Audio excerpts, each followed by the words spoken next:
बिस्मिल्लाहिर्रहमानिर्रहीम। Respected students, अस्सलाम वालेकुम। हम केमिस्ट्री पढ़ रहे थे और केमिस्ट्री में चैप्टर 4 पढ़ रहे थे। चैप्टर 4 में हमने दो पोर्शन का जिक्र किया। हमने कहा एक इसमें लिक्विड्स हैं और एक इसमें सॉलिड्स हैं। लिक्विड्स के अंदर फिर हमने बातें शुरू की।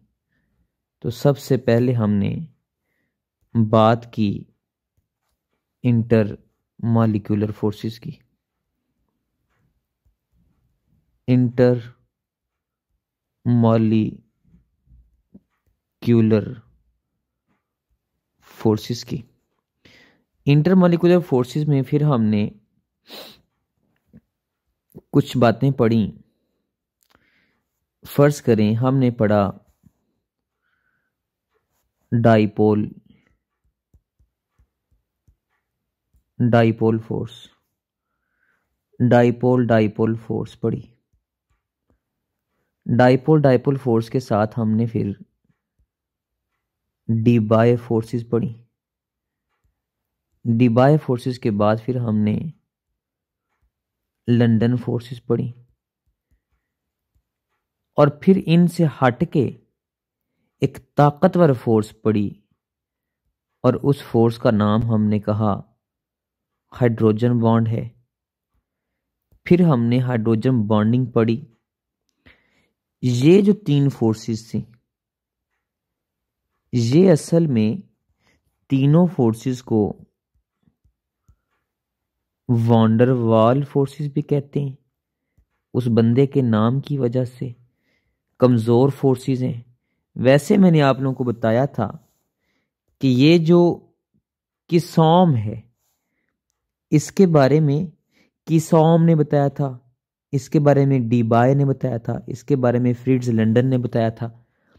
फिर जब हमने हाइड्रोजन बॉन्डिंग स्टार्ट की तो हाइड्रोजन बॉन्डिंग जो है, इसके अंदर इसकी अमोनिया की एग्जांपल पढ़ी हमने, इसी तरीके से वाटर की एग्जांपल पढ़ी हमने, इसी तरीके से HF की एग्जांपल पढ़ी, जिनमें हाइड्रोजन बॉन्डिंग बड़ी वाज़ेह होती है। वैसे मैं आपको एक बात बताऊं, हाइड्रोजन बॉन्डिंग की भी दो टाइप्स होती हैं, लेकिन ये क्योंकि FSC लेवल का लेक्चर है इसलिए आपको उस लेवल तक की बात बताई जाती है। हाइड्रोजन बॉन्डिंग की भी आगे टाइप होती है। इंटर मॉलिक्यूलर हाइड्रोजन बॉन्डिंग होती है और एक इंट्रा मॉलिक्यूलर भी होती है। मतलब मॉलिक्यूल्स के दरमियान में तो है हाइड्रोजन बॉन्डिंग, मॉलिक्यूल के अंदर भी बाज ऐसे मॉलिक्यूल जो है उनके अंदर एक इलेक्ट्रोनेगेटिव और एक हाइड्रोजन उनका अपना होता है जो आपस में हाइड्रोजन बॉन्डिंग कायम कर लेते हैं। तो ये हमारे पास हाइड्रोजन बॉन्डिंग है और इस हाइड्रोजन बॉन्डिंग का जो हम टॉपिक पढ़ रहे थे, हमने इसकी एप्लीकेशंस स्टार्ट की थी। एप्लीकेशंस में सबसे पहली एप्लीकेशन जो हमने पढ़ी, आपको याद हो अगर, कि जो हमने एप्लीकेशंस स्टार्ट की थी उनमें सबसे पहली एप्लीकेशन जो हमने पढ़ी थी वो हमने पढ़ा था boiling points of covalent hydrides. फिर हमने बॉइलिंग पॉइंट्स के बाद इसमें बड़े इंपॉर्टेंट बॉइलिंग पॉइंट्स डिस्कस किए, HF के, अमोनिया का, NH3 का, HBr का, फोर्थ पीरियड का। इसी तरीके से बहुत सी बातें हमने डिस्कस की। हमने कहा पानी लिक्विड होता है जबकि H2S और H2SC वगैरह गैसेस होती हैं। ये सारी बातें डिस्कस की। फिर हमने हाइड्रोजन बॉन्डिंग की एप्लीकेशन के अंदर दूसरी बात पढ़ी थी सॉल्युबिलिटी। आज हमने तीसरी बात पढ़नी है और जो तीसरी बात हमने पढ़नी है दैट इज सॉल्युबिलिटी के अंदर जो बात पढ़नी है, दैट इज, इसके बाद जो बात पढ़नी है that is structure of ice. अब जो टॉपिक पढ़ने जा रहे हैं वो है स्ट्रक्चर ऑफ आइस। आइए हम स्ट्रक्चर ऑफ आइस स्टार्ट करते हैं। बर्फ का स्ट्रक्चर। बर्फ का स्ट्रक्चर, बर्फ के अंदर हाइड्रोजन बॉन्डिंग होती है, ये बड़ा इंपॉर्टेंट है। सबसे पहले हम पानी को लेते हैं, वाटर H2O, ये पार्शियल नेगेटिव होता है, ये पार्शियल पॉजिटिव होता है। एक और वाटर आता है, ये उसके साथ हाइड्रोजन बॉन्डिंग करता है, ये पार्शियल नेगेटिव होता है, और इनके दरमियान में यहाँ पे क्या आ जाती है, हाइड्रोजन बॉन्डिंग आ जाती है। अब होता क्या है, ये जो हाइड्रोजन के दो लोन पेयर्स हैं, फर्ज करें ये एक लोन पेयर है, यहां पे एक और लोन पेयर है, वो इधर ऊपर हाइड्रोजन बॉन्डिंग करेगा।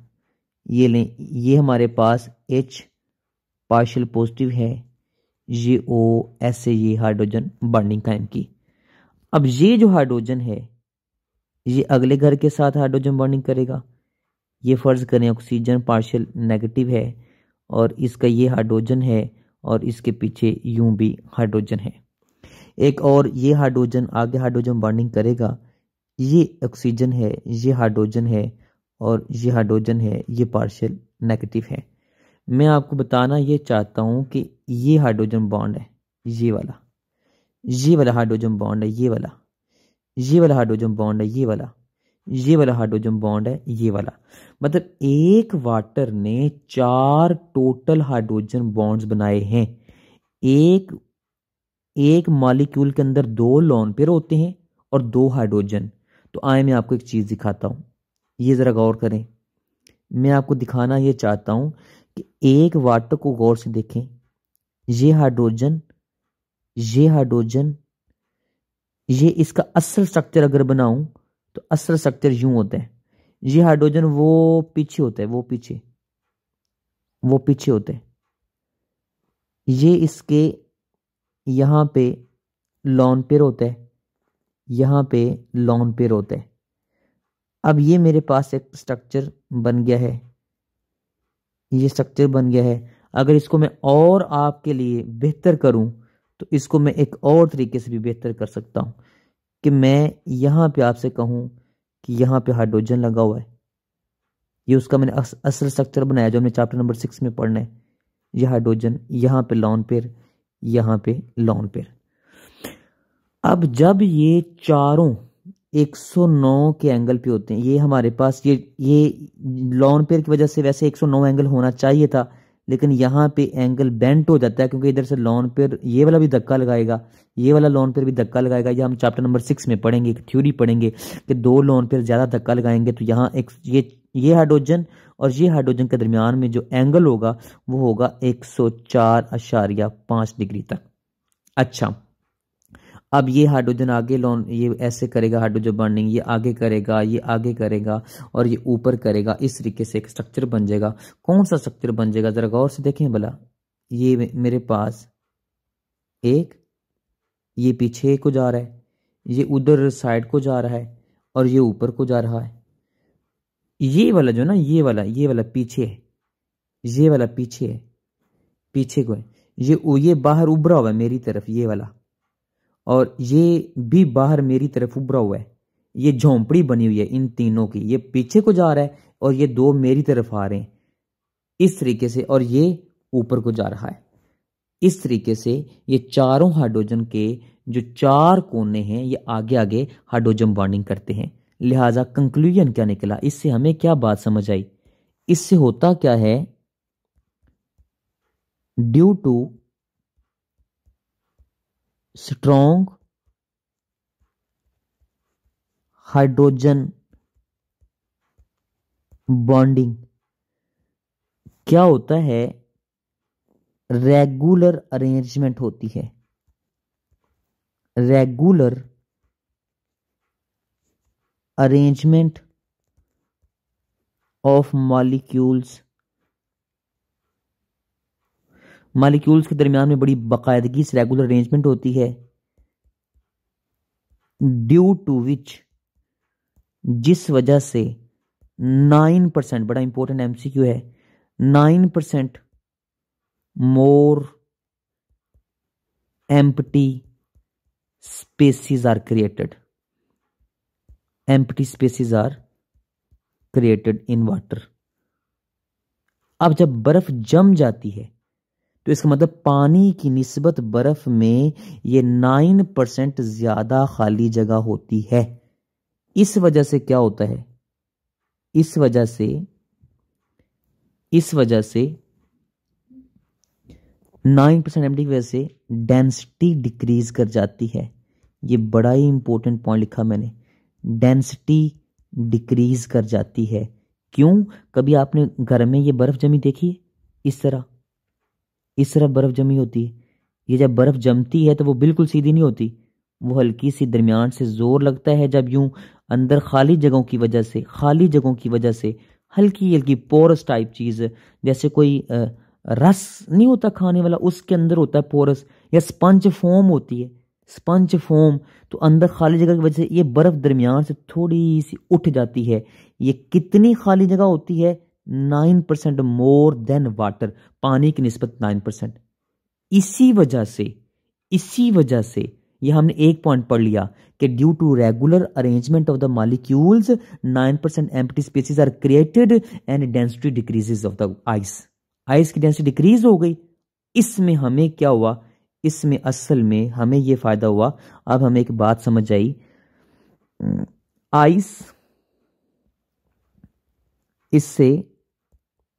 Ice floats on water. क्यों? क्योंकि पानी की निस्बत अब बर्फ की थोड़ी सी डेंसिटी कम है, जिस वजह से पानी के ऊपर बर्फ क्या करती है?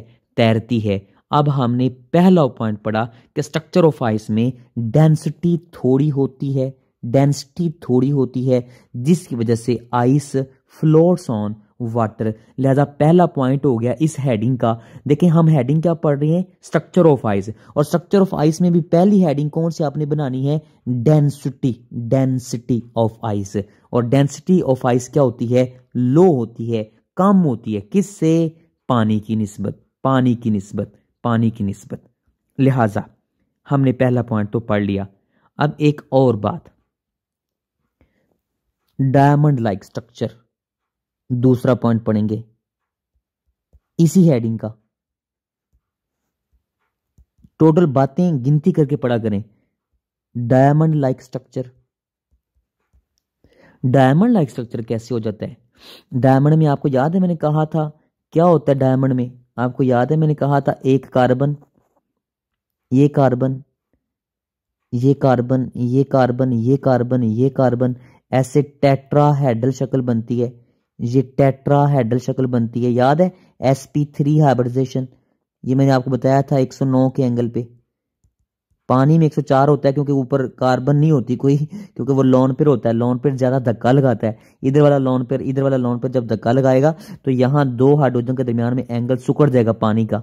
ये पानी है, ये ऊपर लोन पेयर है, ये इधर भी लोन पेयर है, ये हाइड्रोजन है, और यहाँ पे एंगल कितना होता है? 104.5 डिग्री, ये डिग्री।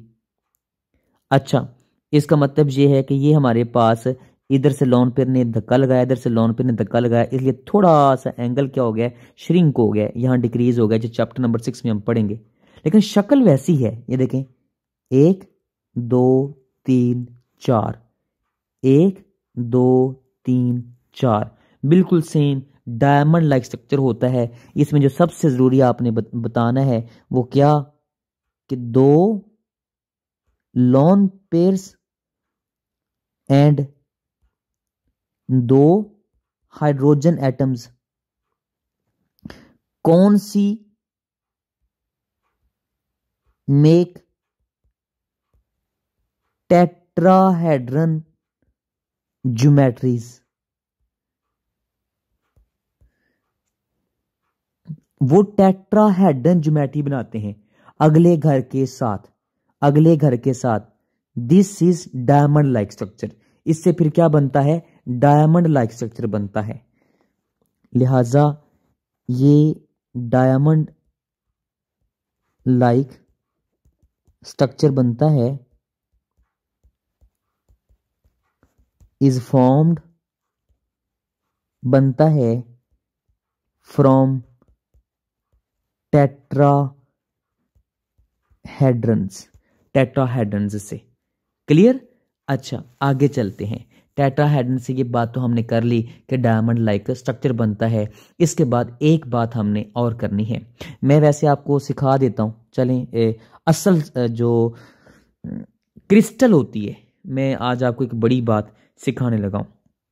जो क्रिस्टल होती है, अच्छा याद है आपको मैंने कहा था डायमंड की जो क्रिस्टल होती है वो कौन सी होती है? इसकी क्रिस्टल क्यूबिक होती है। काफी ज्यादा टेट्राहेड्रन आपस में मिलके क्या करती हैं?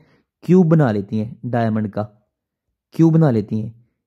और जो आइस होती है ना, बर्फ का स्ट्रक्चर हेक्सागोनल होता है। कौन सा होता है? हेक्सागोनल। कौन सा? हेक्सागोनल। अब आप सोचेंगे कि सर हेक्सागोनल कैसे हो गया? आए मैं आपको अभी बताता हूं हेक्सागोनल कैसे हो गया। ये देखें हेक्सागोनल स्ट्रक्चर कैसे बनता है।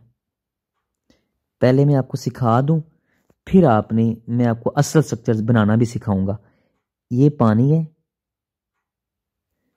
ये पानी है, ये पानी है, ये पानी है, ये पानी है, और ये भी, ये मेरे पास वाटर है। ये ले।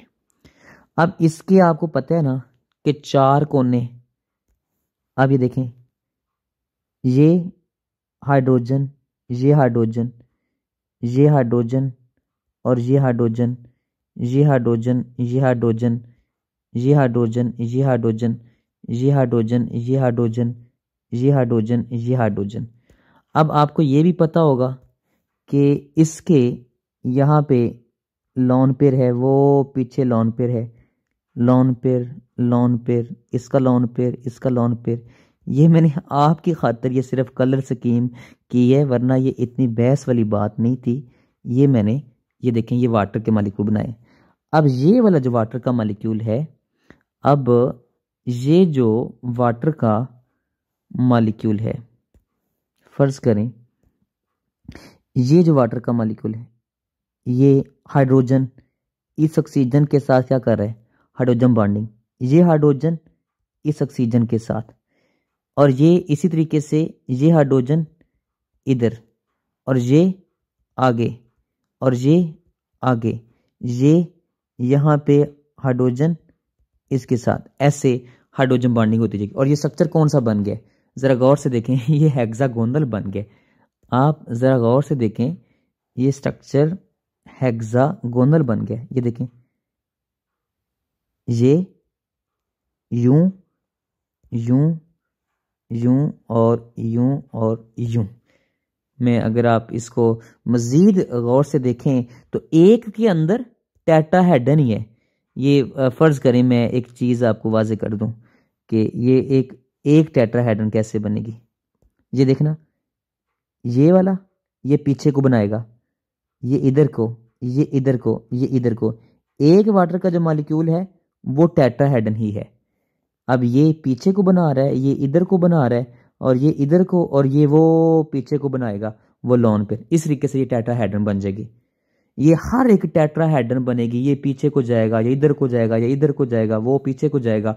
इस तरीके से ये ऊपर को है, ये इधर को, ये इधर को, ये इधर को, टेट्राहेड्रन, ये भी टेट्राहेड्रन, ये भी टेट्राहेड्रन। लिहाजा जो बर्फ का स्ट्रक्चर बनाना है आपने, वो कैसे बनाना है, आए मैं आज आपको बर्फ का स्ट्रक्चर भी सिखा देता हूं कि बर्फ का स्ट्रक्चर कैसे बनाते हैं। स्ट्रक्चर ऑफ आइस सिखा रहा हूं आपको कि शक्ल आपने कैसे बनानी है। उसके बाद आखिरी बात करूंगा और ये बात खत्म करूंगा। आपने कैसे हेक्सागोनल शक्ल बनानी है, ठीक है। इसके साथ मिला के एक हेक्सागोनल बनानी है, ठीक है। और इसके नीचे एक ऐसे हाफ बनानी है, और इसके साथ मिला के एक ऐसे हाफ बनानी है। अब ये जो वाटर के मॉलिक्यूल बनाने हैं, ये वाटर का मॉलिक्यूल, ये मॉलिक्यूल, ये मॉलिक्यूल, ये मॉलिक्यूल, ये मॉलिक्यूल, ये मॉलिक्यूल, ये मॉलिक्यूल। आप क्योंकि बहुत अच्छे हैं तो आपकी खातिर मैं एक छोटा सा काम ज़्यादा बेहतर कर देता हूँ। ये वाटर के सारे कौन हैं? मॉलिक्यूल्स हैं। ये लें जी, ये सारे वाटर के मॉलिक्यूल्स हैं। ये सारे वाटर के मॉलिक्यूल्स हैं। और इसी तरीके से आपने क्या करना है, ये जो वाटर के मॉलिक्यूल्स हैं, इसका वो पीछे लॉन पेयर है, इसका वो पीछे लॉन पेयर है, और इसका भी वो पीछे लॉन पेयर है, इसका भी वो पीछे लॉन पेयर है। मतलब इसने पीछे ये वाटर का मॉलिक्यूल है, ये उसका जो लॉन पेयर ने आगे हाइड्रोजन बॉन्डिंग की है, इसके भी ये आगे हाइड्रोजन बॉन्डिंग की है। इसी तरीके से ऊपर हाइड्रोजन बॉन्डिंग, इसकी ऊपर हाइड्रोजन बॉन्डिंग, इसकी यूं पीछे को, इसकी यूं नीचे को, इसकी यूं नीचे, इसकी यूं नीचे, इसकी यूं नीचे, इसकी यूं नीचे, इसकी पीछे को हाइड्रोजन बॉन्डिंग, इसकी पीछे को हाइड्रोजन बॉन्डिंग। इस तरीके से इसकी आगे फिर, इसकी फिर आगे यूं नीचे को, इस तरीके से हाइड्रोजन बॉन्डिंग कायम होगी। और ये आप जरा गौर करें, ये क्या बन गया है, this is the structure of ice. क्या याद रखेंगे कि सर आपको इतना आसान करके स्ट्रक्चर ऑफ सिखाए दिया है कि आपने हेक्सागोन बनानी है। और जब आप हेक्सागोन बना लें, मैं आपकी खातिर एक हल्का सा इसे बस अब ख़राब करने लगा हूँ। ये जब आप एक हेक्सागोन बना लें, ये वाली यूं, तो उसके बाद आपने एक और उसके साथ हेक्सागोन ऐसे मिला के बनानी है, और फिर इसके नीचे बनानी है, और फिर इनके कोने गहरे कर देने हैं, और इनके साथ ये डॉट लगा देने, ये वाले ये डॉट लगा देने हैं। इस तरीके से स्ट्रक्चर ऑफ आइस बन जाएगा। ये पीछे डॉट लगा देने, ये डॉट लगा देने। सबसे ज़्यादा महारत पता है कौन सी है?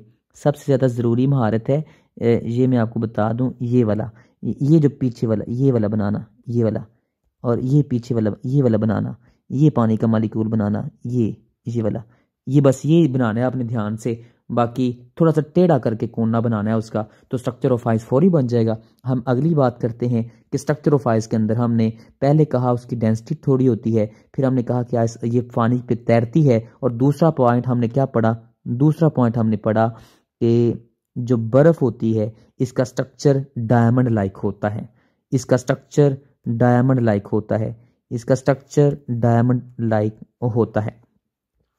अब हम तीसरा पॉइंट पढ़ेंगे, तीसरा पॉइंट पढ़ेंगे।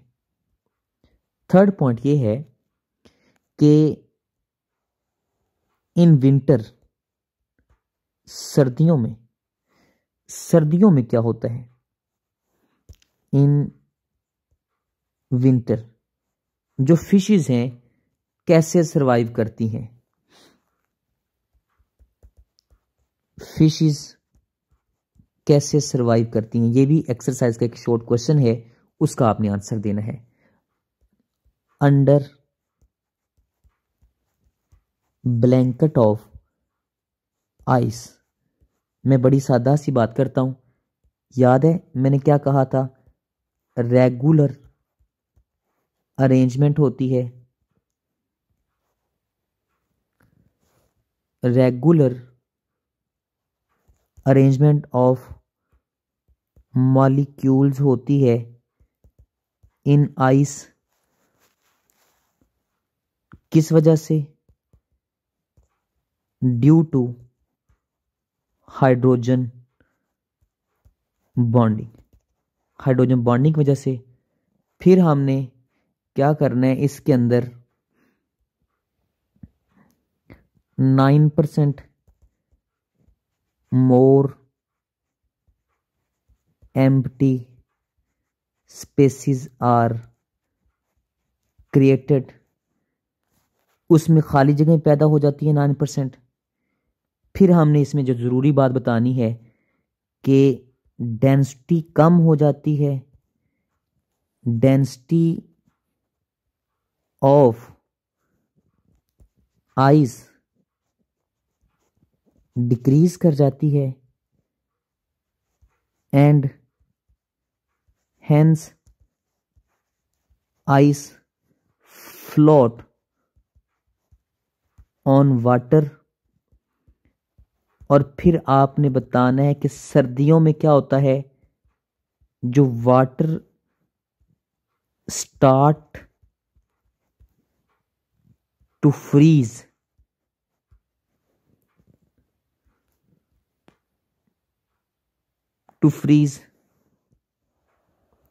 वाटर क्या करता है?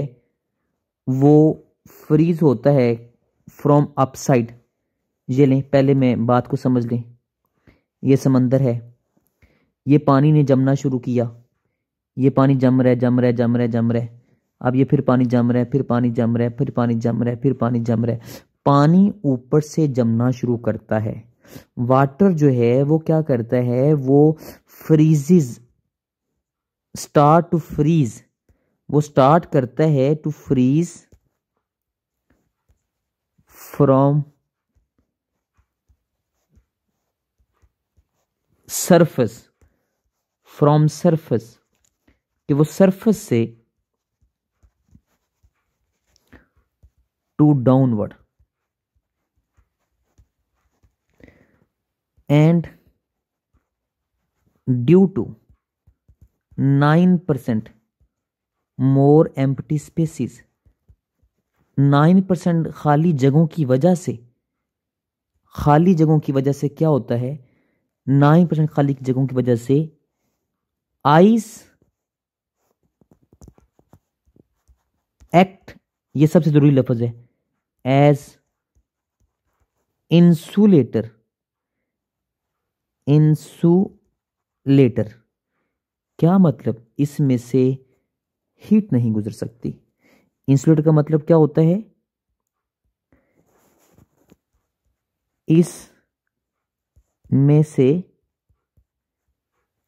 हीट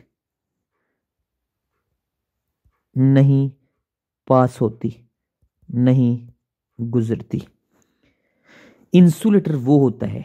अच्छा, आपने कभी गौर किया है कि ये थर्मोस होते हैं, जो थर्मोस होते हैं उसकी तह के अंदर क्या होता है, उसकी तह के अंदर स्पंज फोम की तरह फोम होती है, वो भी अंदर से खाली जगह होती है सुराखदार। कभी आपने हॉट पॉट देखा हो, हॉट पॉट, इसकी जो सरफेस होती है ये भी पोरस होती है, ये जो सरफेस इसके अंदर फोम होती है। कभी आपने फ्रिज देखी हो, कभी आपने फ्रिज देखी हो, तो जो फ्रिज होती है, रेफ्रिजरेटर, उसकी दीवार में क्या होती है भला, टूटी हुई फ्रिज देखी हो, उसमें भी फोम होती है, स्पंज फोम, वो भी अंदर से क्या होती है, पोरस, वो भी अंदर से क्या होती है, सुराखदार।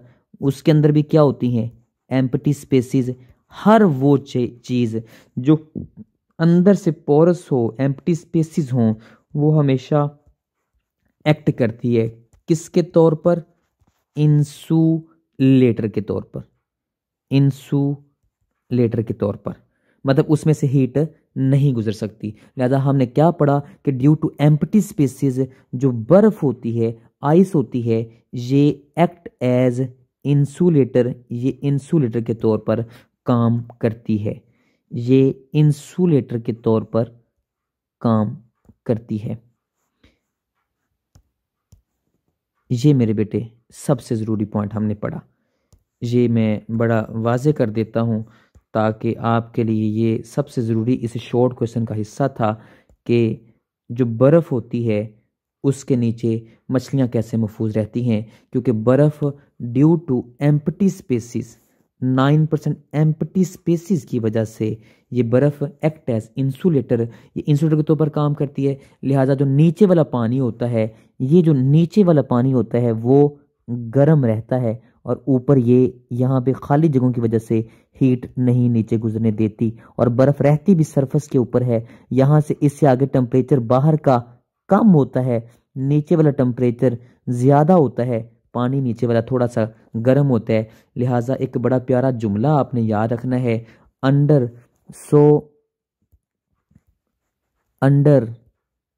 This blanket of ice fishes can survive, fishes can survive। लिहाजा मछलियाँ महफूज रहती हैं, बहुत सा पानी का लॉस नहीं होता।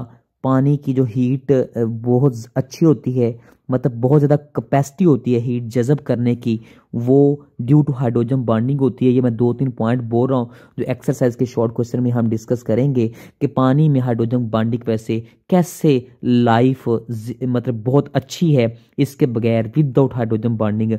पानी के अंदर हाइड्रोजन बॉन्डिंग अगर ना होती तो पत्तों के अंदर से पानी बहुत जल्दी से लॉस हो जाता, बॉडी से लॉस हो जाता, और ये मछलियाँ भी नीचे मर जाती। इस तरीके से हाइड्रोजन बॉन्डिंग की वजह से अल्लाह ताला ने हमारी जो जिंदगियां हैं उसको बड़ी महफूज कर दिया है, है, सर्वाइव कर दिया है, जो इसके बगैर हमारी ज़िंदगी टोटली चेंज होती। स्ट्रक्चर ऑफ आइस मेरे बेटे ख़त्म हुआ। इससे अगली हमने जो बात करनी है वो ये करनी है, ये एक्सरसाइज का शॉर्ट क्वेश्चन हमने पढ़ा है, ये वाला जो अभी अभी कि मछलियाँ कैसे सर्वाइव करती हैं। इसके बाद हमने अगला हेडिंग पढ़नी है। पहले हमने बॉइलिंग पॉइंट्स पढ़े, फिर हमने सॉल्युबिलिटी पढ़ी, और सॉल्युबिलिटी के बाद हमने स्ट्रक्चर ऑफ आइस पढ़ा। अब हम चौथा पॉइंट पढ़ रहे हैं, cleansing action of soap. Cleansing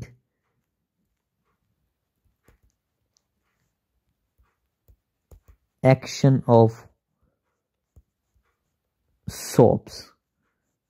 अच्छा, मैं आपको बताता हूं साबुन का फार्मूला कैसा होता है। साबुन का जो फार्मूला होता है ना, इसमें COOH से बनता है, फैटी एसिड से बनता है। इसके आगे हम कोई ना कोई मेटल लगा लेते हैं। मेटल्स, ये स्पॉनिफिकेशन आप पढ़ेंगे, स्पॉनिफिकेशन पढ़ेंगे आप, स्पॉनिफिकेशन सेकंड ईयर में पढ़ेंगे। अच्छा, इसके पीछे कार्बन की लंबी चेन होती है। अब ये वाला पार्ट तो कार्बन की चेन वाला, ये कौन सा होता है? नॉन पोलर, पिछले लेक्चर में बता चुका हूं। और ये जो पार्ट होता है, ये कौन सा पार्ट होता है? पोलर। अब साबुन का ये जो हिस्सा होता है, ये पानी में हल हो जाता है due to hydrogen bonding, soluble in water, soluble in water. लिहाजा ये सबसे ज़रूरी बात कि ये पानी में हल हो जाता है, इसीलिए फिर पानी जो होता है वो क्या करता है? पानी कपड़े की तह में जाता है, और कपड़े की तह में साबुन को साथ लेके जाता है, इसलिए वो फिर सारी गंदगी को बाहर ले आता है। कि क्लींजिंग एक्शन ऑफ सोप क्यों होता है? Due to this polar part and hydrogen bonding in the water. लिहाजा हाइड्रोजन बॉन्डिंग की वजह से ये चीज़ उसके अंदर हल हो जाती है। इस चीज़ का ये भी पोलर पार्ट होता है, और ये जो चीज़ होती है ये वाली, ये नॉन पोलर, इसका भी बड़ा किरदार होता है साबुन में। क्यों? क्योंकि बाज़ ऐसी इंप्योरिटीज़ होती हैं जो पानी में हल नहीं हो सकती, और वो डायरेक्टली वो भी नॉन पोलर होती हैं, तो वो साबुन के इस हिस्से में हल हो जाती हैं, और वो भी साबुन के साथ ही बाहर चली जाती हैं। अच्छा, एक आजकल के जदीद साबुन भी आए हैं, कोई थोड़े से अच्छे आए हैं जो आप यूज़ करते होंगे। ये एक बेंजीन का रिंग है, और इसको आप ऐसे लगा दें, और इसके आप लगा दें आगे COONA, इस तरह लगा दें। ये नेगेटिव पॉजिटिव, और ये भी नॉन पोलर पार्ट है, और ये पोलर पार्ट है। तो लिहाजा ये हमारे पास ठीक वैसे ही बात कि ये जो पोलर पार्ट है ये सॉल्यूबल है किस में? वाटर में। किस वजह से? Due to hydrogen bonding. ये ज़रूरी बात है, due to hydrogen bonding, hydrogen bonding वजह से। इसलिए यही तरीका है कि साबुन हमारे क्यों काम आता है? पानी की हाइड्रोजन बॉन्डिंग की वजह से। ये उसके अंदर हल हो जाता है, जब उसके अंदर हल होता है तो पानी कपड़े की तह में जाता है और सारी गंदगी को बाहर ले आता है। अभी हम पांचवा पॉइंट पढ़ेंगे। पांचवा पॉइंट मेरे बेटे, क्लींजिंग एक्शन खत्म हुआ, hydrogen bonding in the biological compounds. Hydrogen bonding इन, ये इंपॉर्टेंट क्वेश्चन है, बायोलॉजिकल मॉलिक्यूल्स। ये लॉन्ग भी आ जाता होता है, अकेला इतना को लॉन्ग आ जाता होता है। इसमें हमने दो हिस्से डिस्कस करने हैं, पहले DNA को, फिर प्रोटीन्स को, या पहले प्रोटीन्स को कर लेते हैं फिर DNA को करते हैं। आए पहले 1 बाय 1 करते हैं। पहले प्रोटीन्स को डिस्कस करते हैं कि प्रोटीन्स क्या है। Proteins are long chain of amino acids. ये अमाइनो एसिड्स ही होती हैं। और एक और बात, proteins are important part of living organisms, जानदारों में लाजमी तौर पर पाई जाती हैं। हमारा गोश्त का हिस्सा है ना सारा, हमारे जिस्म के सारे ज़्यादातर हिस्से किसके बने? प्रोटीन्स के तो बने हुए। और ये कैसे बनती हैं? ये अमाइनो एसिड से बनती है। ये बड़ा ज़रूरी पॉइंट है, ये वाला जो है ना, ये वाला पॉइंट ये बड़ा ज़रूरी है। ये अमाइनो एसिड से बनती है, अमाइनो एसिड से बनती है। आइए मैं आपको बताता हूँ अमाइनो एसिड क्या होता है। अमाइनो और एसिड, अमाइनो और एसिड, COOH, एसिड ये कार्बन के एक साइड पे लगा होता है, और एक साइड पे लगा होता है NH2 अमाइनो। ये कौन सा पार्ट है? अमाइनो। ये कौन सा पार्ट है? Acid, carboxylic acid. और इसके ऊपर होती है कार्बन की चेन। बाकी कार्बन का एक बॉन्ड जो रह जाता है ना, उसके साथ लगी होती है यहाँ पे हाइड्रोजन। ये है अमाइनो एसिड, ये हाइड्रोजन लगी हुई है ये दरमियान में। इसके इधर COOH, इसके पीछे NH2। लिहाजा ये देखें, यूं कह लें कि मेरे पास एक साइड पे COOH और एक साइड पे NH2। ये बड़े ज़रूरी बात है। अमाइनो, ये एसिड, अमाइनो एसिड। आए देखते हैं ये क्या करता है। मैं आपको बताता हूँ ये प्रोटीन कैसे बनाते हैं। अमाइनो एसिड, अमाइनो एसिड मेरे बेटे ऐसे प्रोटीन बनाते हैं। आए मैं आपको दिखाता हूँ। ये COOH, ये कार्बन के साथ लगा हुआ है। इसके पीछे कौन लगा हुआ है? NH2। इसके ऊपर कौन लगा हुआ है? कार्बन की चेन, ये R है, R। अच्छा फिर देखें, इसके इधर लगा हुआ है कौन? COOH। और इसके पीछे कौन लगा हुआ है? NH2। और इसके ऊपर कौन लगा हुआ है? कार्बन की चेन। जरा गौर से देख लें, ये दो एक जैसे अमाइनो एसिड हैं। अब ये देखें, ये इसका एसिडिक पार्ट और ये इसका अमाइनो पार्ट। इसमें होता क्या है कि मेरे पास OH और H ये निकल जाते हैं वाटर बनकर।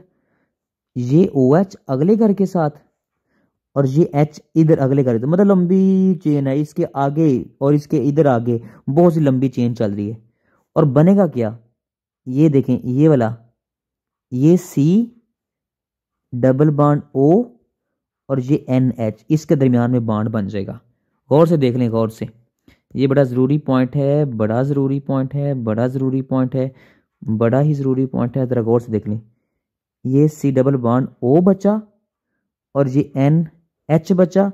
अब इनके दरमियान में एक यहाँ पे बॉन्ड बन गया है। क्लियर? अब मैं इसको वाजे कर दूं आपकी खातिर, ये इसके दरमियान में यहाँ पे बॉन्ड बन गया है। अच्छा इधर देखें, मैंने आपको क्या समझाया? मैंने आपको बताया कि एक मेरे पास एक C डबल बॉन्ड O है और एक कौन है? NH। This bond is called peptide bond.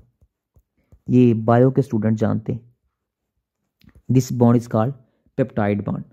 अच्छा अब देखें प्रोटीन क्या है। प्रोटीन आपने पता है, इनके स्ट्रक्चर पढ़े हैं। ये हेलिक्स होती हैं, ये हेलिक्स होती हैं इस तरह, सिंगल स्ट्रैंड होती हैं हेलिक्स। मैंने क्या लफ्ज़ बोला?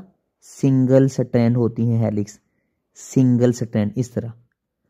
अच्छा ये फिर इसके स्ट्रक्चर प्राइमरी भी होता है, सेकेंडरी भी होता है, टर्शियरी भी होता है। मतलब ये जो चेन हमने बनाई है ना, ये यूं भी हो सकती है, ये फिर यूं फ्लैटेंड भी हो सकती है, और फिर ये बहुत ज़्यादा कम्प्लेक्स भी हो सकती है। इसके काफ़ी ज़्यादा स्ट्रक्चर हैं। ये सबसे बेसिक ये मैंने स्ट्रक्चर बनाया प्राइमरी। और इससे आपने क्या कहना है कि जो सबसे पहले 2 पॉइंट पढ़े हमने, क्या पॉइंट पढ़े? कि प्रोटीन्स इंपॉर्टेंट पार्ट है। क्या पढ़ा? प्रोटीन्स इंपॉर्टेंट पार्ट है। किसका? ये लिविंग ऑर्गेनिजम्स का। और प्रोटीन्स किससे बने हैं? अमाइनो एसिड से। फिर हमने कहा कि इसके अंदर 2 चीज़ें हैं, COOH और NH2। और इसमें कौन कौन है भला? एक बॉन्ड किसके दरमियान में है? C डबल बॉन्ड O और NH के दरमियान में। ये कौन सा बॉन्ड है भला? Peptide bond. ये प्रोटीन का अपना बॉन्ड है, अपना बॉन्ड है, अपना बॉन्ड है। प्रोटीन का अपना जाती बॉन्ड है। अब देखें मैं क्या करने लगा हूं, इसको बड़ा करने लगा हूं, इसको बड़ा कर रहा हूं। इधर मेरे पास C double bond O NH2। अब ये चेन यूं जा रही है ना ऊपर वाली साइड पे, फिर क्या होगा? C double bond O NH2। अब क्या होगा कि इनके दरमियान में यहां पे ऊपर वाले घर की हाइड्रोजन और नीचे वाले घर की ऑक्सीजन, इनके दरमियान में एक कशिश कायम हो जाएगी। और पता है ये कौन सी कशिश कायम हो जाएगी? इस कशिश का नाम क्या है मेरे बेटे? इस कशिश का नाम क्या है भला? इस कशिश का नाम क्या है? इसका नाम है हाइड्रोजन बॉन्डिंग। ये जो मैंने क्या किया है, मैंने ये किया है कि ऊपर वाले घर का जो सी डबल बॉन्ड ONH था उसका ये जाती बॉन्ड था पेप्टाइड बॉन्ड, और जो फिर नीचे वाले घर का सी डबल बॉन्ड ONH था इसकी ऊपर वाले की हाइड्रोजन पार्शियल पॉजिटिव, नीचे वाले की ऑक्सीजन पार्शियल नेगेटिव, तो इनके दरमियान में ये कशिश की फोर्स कायम हो गई है। और ये कशिश की फोर्स कौन सी है? ये हाइड्रोजन बॉन्ड है। ये हाइड्रोजन बॉन्ड है। मैंने दोनों तरह से स्ट्रक्चर बना दिया है, इधर ये वाला भी और इधर वो वाला भी, कि ये हेलिक के अंदर कैसे बना है। ये हेलिक के अंदर मैंने बना के दिखा दिया, और ये मैंने वैसे दिखा दिया कि ये कैसे हेलिक बनती है, कि एक यूं हेलिक क्यों बनी होती है, क्योंकि असल में एक घर का सी डबल बॉन्ड O और दूसरी तरफ का जो NH होता है उनके O और दूसरे घर की H के दरमियान में यहाँ पे हाइड्रोजन बॉन्डिंग कायम हो जाती है। ये वाली हाइड्रोजन बॉन्डिंग की वजह से हेलिक बनती है। इस तरीके से अमाइनो एसिड्स के अंदर प्रोटीन्स का स्ट्रक्चर ऐसे बनता होता है, हेलिक ऐसे बनती होती है ड्यू टू हाइड्रोजन बॉन्डिंग। ये बात हमने प्रोटीन्स के बारे में पढ़ी है। किसके बारे में पढ़ी है? प्रोटीन्स के बारे में पढ़ी है। एक छोटा सा MCQ आपने याद रखना है, क्या कि हाइड्रोजन बॉन्ड किस किस के दरमियान में होता है? ये बॉन्ड है, ये दो पीछे मैंने क्या बनाए? बॉन्ड। अच्छा, NH and C double bond के दरमियान में क्या होता है? Hydrogen bond. अच्छा, एक और MCQ, वो किसके दरमियान में होता है भला? सी डबल बॉन्ड ONH, ये वाला बॉन्ड नहीं है। CN bond is peptide bond, MCQ। लेकिन सी डबल बॉन्ड ONH जब एक और सी डबल बॉन्ड O और NH, ये वाला बॉन्ड, अब ये किसके दरमियान में है? ये MCQ, ये किसके दरमियान में होता है? MCQ, ये किसके दरमियान में होता है? O एंड H के दरमियान में हाइड्रोजन बॉन्ड होते हैं। किसमें? प्रोटीन्स में। एक और MCQ, 27 अमाइनो एसिड्स होते हैं इन वन हेलिक्स। एक ये जो सीढ़ी बनती है इसके अंदर 27 अमाइनो एसिड्स होते हैं एक टर्न के अंदर, एक टर्न के अंदर, इन वन टर्न ऑफ हेलिक। एक टर्न के अंदर कितने अमाइनो एसिड्स होते हैं? 27। अब हम बात करेंगे मेरे बेटे DNA की। बात खत्म हो गई। चौथे पॉइंट के अंदर 2 पॉइंट थे, एक प्रोटीन्स का, अब दूसरा पॉइंट कौन सा है? DNA का। DNA के बारे में आपने 4-5 पॉइंट्स याद रखने। कौन कौन से? कि ये डबल स्ट्रैंड है, वो क्या थी? सिंगल स्ट्रैंड, इसमें 2 धागे होते हैं, और ये जेनेटिक मटेरियल है। ये खूबियां एक नस्ल की दूसरी नस्ल में लेके जाता है। मतलब ये बड़ा लंबा चौड़ा, बायो वाले जानते हैं, बड़ा लंबा चौड़ा टॉपिक है। न्यूक्लिक जो डीऑक्सी न्यूक्लिक एसिड्स होते हैं, ये बड़ी लंबी चौड़ी एक टॉपिक है। आए मैं आपको बताता हूँ हमारे मुताल्लिक जो इसका काम है। ये डबल स्ट्रैंड होता है बेटा, यूं यूं यूं डबल स्ट्रैंड होता है। इसमें ना यहाँ नाइट्रोजनस बेसिस होती हैं, गवानीन, साइटोसिन, एडिनिन, थायामीन। अच्छा, मैं आपको एक बात बताता हूँ कि इनमें ABC टोटका ABC में तीसरे नंबर पे आता है ना, तो इनके दरमियान में 3 बॉन्ड होते हैं। ये आपके लिए टोटका है। ये नाइट्रोजनस बेसिस होती हैं बेटा, आपने मैट्रिक में पढ़ी हैं, 3 बॉन्ड होती हैं। लिहाजा एक इनके दरमियान में 2 होते हैं। आपको अक्सर भूल जाता है 2 किस्में थे और 3 किस्में थे, तो मैंने आपको टोटका बता दिया। अच्छा, मैंने आपको बताना ये था कि ये जो नाइट्रोजनस की बेसिस के दौरान ये जो दरमियान बॉन्ड होता है, ये कौन सा बॉन्ड होता है मेरे बेटे? ये हाइड्रोजन बॉन्ड होते हैं। ये हाइड्रोजन बॉन्डिंग है, इसलिए मैंने थोड़ी सी डॉटेड डॉटेड बनाई है, सीधा बॉन्ड नहीं बनाया। लिहाजा आपने याद रखना है कि डीएनए में कौन से बॉन्ड होते हैं? हाइड्रोजन बॉन्डिंग होती है। किसके दरमियान में? नाइट्रोजनस बेसिस के दरमियान में, नाइट्रोजनस बेसिस के दौरान में। छोटी सी एक चीज और आपने एक एमसीक्यू याद रखना है कि एक छोटा सा एमसीक्यू आपने ये याद रखना है कि हमारे पास जो यूं डीएनए का डायामीटर होता है वो करीबन 18 से 20 एंगस्ट्रॉम होता है। एंगस्ट्रॉम, एंगस्ट्रॉम, एंगस्ट्रॉम यूनिट है मेरे बेटे, एंगस्ट्रॉम यूनिट है। ये आपने पढ़ा हुआ ना, 10 की पावर -10 मीटर, इतने मीटर हो तो इसे कहते हैं एंगस्ट्रॉम। इसे क्या कहते हैं? एंगस्ट्रॉम। अच्छा, ये यूनिट है। ये बहुत छोटा है, 10 की पावर -10 मतलब बहुत छोटा है, बहुत छोटा है। इतना ये एक एंगस्ट्रॉम होता है। लिहाजा डायामीटर ऑफ डीएनए कितना होता है? 18 से 20 एंगस्ट्रॉम। ये आपने याद रखना है। आए अगली हेडिंग पढ़ते हैं, जो हमारा टॉपिक चल रहा है हाइड्रोजन बॉन्डिंग की एप्लीकेशंस। आए अगली एप्लीकेशन पढ़ते हैं। ये हमारी एप्लीकेशन कौन सी थी भला? Hydrogen bonding in the biological molecules. Biological molecules, पहले हमने बॉइलिंग पॉइंट्स पढ़े, फिर हमने सॉल्युबिलिटी पढ़ी, फिर हमने स्ट्रक्चर ऑफ आइस पढ़ा, फिर हमने उसके बाद स्ट्रक्चर ऑफ आइस के बाद क्लींजिंग एक्शन पढ़ा, फिर हमने बायोलॉजिकल मॉलिक्यूल्स पढ़े। अभी छठा इसका हिस्सा पढ़ रहे हैं, और ये हम पढ़ रहे हैं इन पेंट्स, डाइज वगैरह, पेंट्स के अंदर, डाइज वगैरह के अंदर, या टेक्सटाइल मटेरियल के अंदर, कपड़े के अंदर, टेक्सटाइल मटेरियल के अंदर। आए देखते हैं जी इनके अंदर भी कैसी होती है। मैं सादा सी बस एक ही बात करूंगा, इन सब के अंदर अक्सर आपको पता है, इनके अंदर मेरे बेटे यूं कह लें कि इनके अंदर ना हमारे पास OH ग्रुप्स होते हैं ज्यादातर के अंदर। टेक्सटाइल की मिसाल लें, कपड़ा, कपड़े में कौन है? कपड़े में ये चलें आप यूं कह लें, कपड़े में रुई है। रुई में कौन है? धागा। ये धागा और रुई, रुई किससे बनी है? सेलुलोज से। और सेलुलोज में क्या होते हैं? आप पता है सेलुलोज क्या है? ये ग्लूकोज की चेन है, ग्लूकोज की चेन है।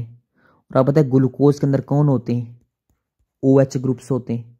ग्लूकोज का स्ट्रक्चर पढ़ा ना आपने? ग्लूकोज का स्ट्रक्चर तो पढ़ा ही होगा ना मैट्रिक में। ग्रुप्स होते हैं, आपने ऐसे देखा हुआ है, ये C इसकी HOH, इसके साइड पे कौन होते हैं? OH, ये HOH।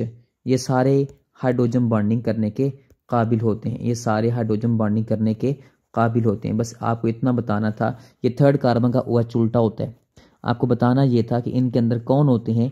HOH होते हैं, HOH होते हैं, OH होते हैं। लिहाजा पेंट्स के अंदर, पेंट्स के अंदर, पेंट्स के डिफरेंट फार्मूलाज होते हैं, सेकेंड ईयर में आप पढ़ेंगे। एक्रेलिक्स होते हैं, जो इसी तरीके से बहुत सी चीज़ें और भी पाई जाती हैं डिफरेंट पेंट्स के अंदर, डिफरेंट होती हैं। मोस्टली के अंदर जो OH ग्रुप्स होते हैं, ये जो स्टिकी जो खूबी होती है, स्टिक करने की, चिपकने की खूबी जो होती है पेंट की, ये किस वजह से होती है? ड्यू टू हाइड्रोजन बॉन्डिंग होती है। इसी तरीके से आप सादा सी मिसाल लें, आप सिल्क ले लें, सिल्क ले लें, कॉटन ले लें, इन सारी चीज़ों के अंदर ग्लूकोज ले लें, ग्लूकोज ले लें। जितने भी कार्बोहाइड्रेट्स हैं, जितने भी कार्बोहाइड्रेट्स हैं जिनके अंदर OH ग्रुप्स होते हैं, ये सारे के सारे इनके अंदर हाइड्रोजन बॉन्डिंग होती है। इसी तरीके से आप मिसाल लें, फाइबर है, फाइबर है, धागा है, ये इसी तरीके से शहद है, हनी है। शहद के अंदर भी स्टिकी पावर क्यों होती है? Due to hydrogen bonding. इसी तरीके से जो कपड़ा होता है, कपड़ा होता है, उसके अंदर जो धागे के अंदर हाइड्रोजन बॉन्डिंग ही रिस्पॉन्सिबल होती है। किसके लिए ये रिस्पॉन्सिबल होती है? किसके लिए मेरे बेटे? फॉर रिजिडिटी, सख्तपन जो है रिजिडिटी के लिए, लचक के लिए, स्ट्रेंथ के लिए, टेंसाइल स्ट्रेंथ के लिए, लचक वाली मजबूती के लिए। इन सब की जो सारी खूबियां ये किस वजह से होती हैं? हाइड्रोजन बॉन्डिंग की वजह से होती हैं। आपने इसके साथ ही एक्सरसाइज के कुछ क्वेश्चंस करने हैं। क्वेश्चन नंबर आपने 5 करना है और एक्सरसाइज का क्वेश्चन नंबर 4 भी आपने करना है, क्योंकि उसके अंदर भी सारी करीबन यही चीज़ें हैं। सिर्फ उसके अंदर 1-2 चीज़ें आएंगी इंशाल्लाह, जब वो एक्सरसाइज का लेक्चर करेंगे तब डिस्कस करेंगे। बाकी अपना ख्याल रखिए। अल्लाह हाफिज़, फ़ी अमानिल्लाह।